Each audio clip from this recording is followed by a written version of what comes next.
हरिओम दर्शकों, बहुत बहुत स्वागत है आपका हमारे खास कार्यक्रम ज्योतिष उजाले की ओर में। मेडिकल एस्ट्रोलॉजी की सीरीज को आगे बढ़ाते हुए आज हम बात कर रहे हैं एपिलेप्सी की, मिर्गी की।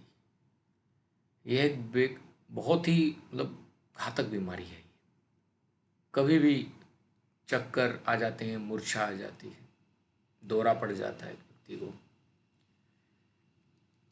भगवान ना करे किसी को हो, लेकिन अपने कर्मों के हिसाब से हर व्यक्ति को फल भोगने पड़ते हैं और तरह तरह की बीमारियों से जूझना भी पड़ता है। तो ज्योतिषीय दृष्टिकोण से कौन से ऐसे योग होते हैं, उसकी चर्चा हम आज करने वाले हैं। जो सबसे कॉमन सा योग है वो यही है कि जब जन्म कुंडली के अंदर किसी व्यक्ति की चंद्रदेव राहु के द्वारा और साथ ही साथ चौथा भाव पीड़ित हो जाएं, तो ऐसे में मिर्गी की संभावना बढ़ जाती है। ऐसे में चंद्रदेव बहुत ज़्यादा कमज़ोर हो जाते हैं। राहु के प्रभाव से एपिलेप्सी की शिकायत होने के योग बन जाते हैं।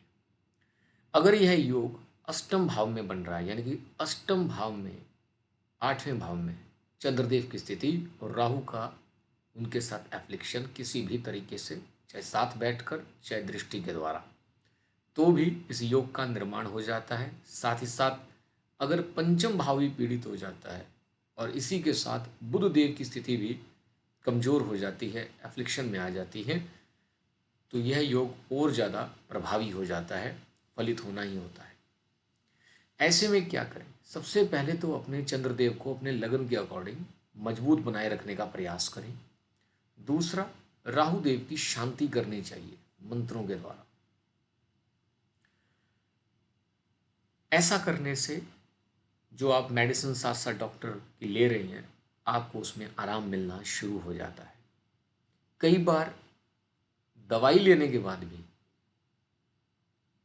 आपको रिलीफ नहीं मिलता है, फिर आपकी लाइफ में उसे भोगना ही लिखा होता है।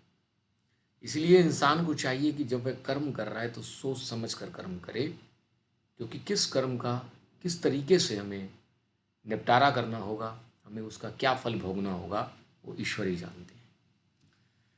हरिओम हरिओम हरिओम।